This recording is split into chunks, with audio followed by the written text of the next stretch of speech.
दोस्तों नमस्कार, स्वागत है आपका यूट्यूब चैनल एबी टेक में।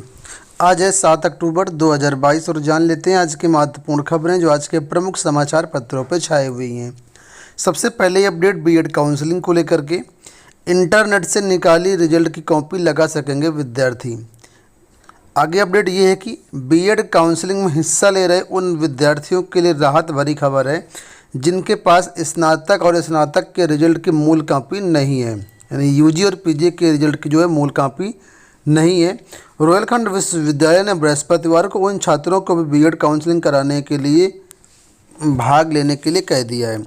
ठीक है, तो कुल मिलाकर के जिसके पास अब ग्रेजुएशन या पोस्ट ग्रेजुएशन की ओरिजिनल मार्कशीट नहीं है, अब विद्यार्थी इंटरनेट से रिजल्ट की कॉपी निकलवा करके काउंसलिंग करवा पाएंगे। बीएड के पहले चरण में काउंसलिंग में विद्यार्थी कम हिस्सा ले रहे हैं। इसका कारण ये भी पता चला कि विद्यार्थियों के पास मूल रिजल्ट की कॉपी नहीं है। इसी को देखते हुए विश्वविद्यालय ने विद्यार्थियों को राहत दी है और इंटरनेट से निकाले गए रिजल्ट के आधार पर वो अब काउंसलिंग में शामिल हो पाएंगे। और कुल सचिव डॉक्टर राजीव कुमार ने बताया कि अभी काउंसलिंग में तो हिस्सा ले सकते हैं, आगे की प्रक्रियाओं में उनको मूल जो है वो लगेगा। फिलहाल अभी काउंसलिंग में हिस्सा ले सकते हैं। आईटीआई को लेकर के अपडेट है कि आईटीआई में प्रवेश की अंतिम तिथि बढ़ी।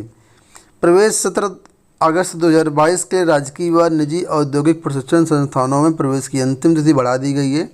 राजकीय आईटीआई में प्रवेश पंजीकरण के लिए आवेदन तिथि 14 अक्टूबर रात्रि 12 बजे तक की गई है, जबकि निजी आईटीआई में प्रवेश के लिए पंजीकरण की जो अंतिम तिथि है 29 अक्टूबर तक के लिए बढ़ा दी गई है। वहीं पर देखिए अपडेट ये है कि अब पहले आओ पहले पाओ के तर्ज पर प्रवेश होंगे। ठीक है, तो आप जिस भी कॉलेज में एडमिशन लेना चाहते हैं तो यहाँ पर आप लोग ले सकते हैं, ऐसा यहाँ पर प्रक्रिया कर दी गई है। राजकीय आईटीआई में 15 और निजी आईटीआई की खाली सीटों पर 30 अक्टूबर तक दाखिले लिए जाएंगे। इसके लिए एक दिन पहले पंजीकरण किया जाएगा। दाखिले की न्यूनतम अर्हता रखने वाला कोई भी अभ्यर्थी अब प्रवेश ले सकेगा। संस्थानों में पहले आओ पहले पाओ के तर्ज पर दाखिला देने की रणनीति बनाई गई है। तो कुल मिलाकर के एक तरीके से डायरेक्ट एडमिशन की प्रक्रिया शुरू है। जो भी छात्र एडमिशन लेना चाहते हैं ले सकते हैं। एडेड इंटर कॉलेजों में आप लोग जानते हैं क्लर्क भर्ती का विज्ञापन सभी जिलों से जारी हो रहा है। ठीक है, इसी कड़ी में यहाँ पर प्रयागराज से अपडेट है कि 26 पदों पर अब होगी सीधी भर्ती। लंबे समय बाद जिले के शासकीय सहायता प्राप्त माध्यमिक विद्यालयों में गैर शैक्षणिक पदों पर भर्ती शुरू हो गई है। पद सीधी भर्ती के माध्यम से भरे जाएंगे। शिक्षा निदेशक माध्यमिक की ओर से इस बाबत जिला विद्या निरीक्षकों को आदेश जारी कर दिए गए हैं। इसके लिए विद्यालय स्तर पर आवेदन लिया जा रहा है। लिपिक पद पर आवेदन करने के लिए हाई स्कूल या इंटर उत्तीर्ण के साथ CCC हिंदी और अंग्रेजी में क्रमशः 25 व 30 शब्द प्रति मिनट की टाइपिंग की योग्यता निर्धारित है। साथ ही आवेदनकर्ता को UPSC की जो पेट परीक्षा उसमें 50% या अधिक परसेंटाइल प्राप्त होना अनिवार्य है। तो लगभग सभी जिलों से विज्ञापन जारी हो रहे हैं, तो आप लोग इसमें आवेदन कर सकते हैं। अगली अपडेट है एसएससी को लेकर के। लिखा है कि एसएससी CGL बड़ी भर्ती 20,000 से अधिक पदों पर आवेदन की अंतिम तिथि कल। 18 से 30 वर्ष के युवा भरें फॉर्म। ठीक है, और यहाँ पर बताया गया कि इसमें जो है कल इसके आवेदन करने की लास्ट डेट है। सेंट्रल डिपार्टमेंट के अंतर्गत सेंट्रल गवर्नमेंट के अंतर्गत ग्रुप B और ग्रुप C पदों पर लगभग अच्छे खासे पदों पर यहाँ पर भर्तियाँ हो रही हैं।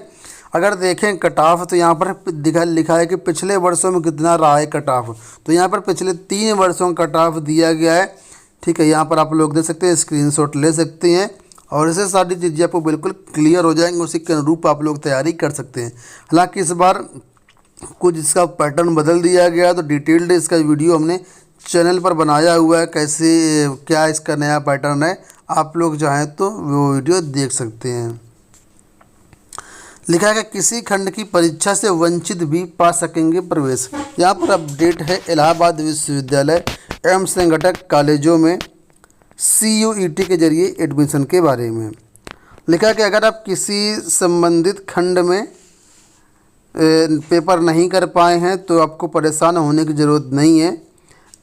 इलाहाबाद विश्वविद्यालय में उन छात्रों को भी मौका मिलेगा। हालांकि जो खंड आपने नहीं किया होगा परीक्षा में CUET में, उस खंड में 0 मान करके आपकी मेरिट बनाई जाएगी। अगर आपका मेरिट में नाम आता है तो फिर आपको एडमिशन मिल जाएगा। ठीक है, तो ये यहाँ पर अपडेट है कि विश्वविद्यालय ने विस्तृत गाइडलाइंस जारी कर दी हैं। सभी पाठ्यक्रम में दाखिले को विषय में मिले अंक के आधार पर बनेगी मेरिट। ठीक है, यहाँ पर देखिए अगली अपडेट है कि निजी विश्वविद्यालय करेंगे सरकारी स्कूलों की मदद। प्रदेश में अब निजी विश्वविद्यालय, विद्यालय या मान्यता प्राप्त संस्थान अपने पास के सरकारी और प्राइमरी जूनियर स्कूलों को गोद लेंगे। राष्ट्रीय शिक्षा नीति के ट्विनिंग के सिद्धांत का पालन करने के लिए बेसिक शिक्षा विभाग के प्रमुख सचिव दीपक कुमार ने गुरुवार को आदेश जारी कर दिया। इसके तहत 5 से 8 किलोमीटर के दायरे में स्थित सरकारी प्राइमरी या जूनियर स्कूलों के साथ ट्यूनिंग की जाएगी। इस योजना के तहत दोनों संस्थानों के प्रधानाचार्य, प्रधानाध्यापक और शिक्षक विचार विमर्श करके रणनीति तय करेंगे और ट्यूनिंग यानी युग्मन करेंगे और पीयर या ग्रुप लर्निंग के लिए वातावरण तैयार करने के लिए कार्य योजना तैयार करेंगे। ठीक है, इससे एक लर्निंग हब बनेगा जिसके माध्यम से दोनों संस्थाओं के संसाधनों तक सभी विद्यार्थियों की पहुंच बन पाएगी। ये साझेदारी एक तरह से दो संस्थानों के बीच मेंटरशिप कार्यक्रम की तरह होगी और जिस संस्थान के पास बेहतर संसाधन होंगे वो दूसरे के साथ साझा करेगा। इसमें पुस्तकालय, खेल का मैदान, IT संसाधन, TLM, सांस्कृतिक व खेल गतिविधियों को संयुक्त भ्रमण या आयोजन भी करवाया जाएगा। तो कुल मिलाकर के अब जो है ट्यूनिंग की जाएगी, इसे युग्मन किया जाएगा और 5 से 8 किलोमीटर के दायरे में जो भी संस्थान होंगे उनको जोड़ा जाएगा इसके तहत।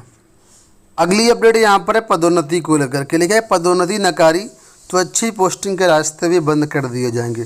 उत्तर प्रदेश के सभी विभागों में पदोन्नति को लेकर के यानी प्रमोशन को लेकर के नए नियम जारी किए गए हैं।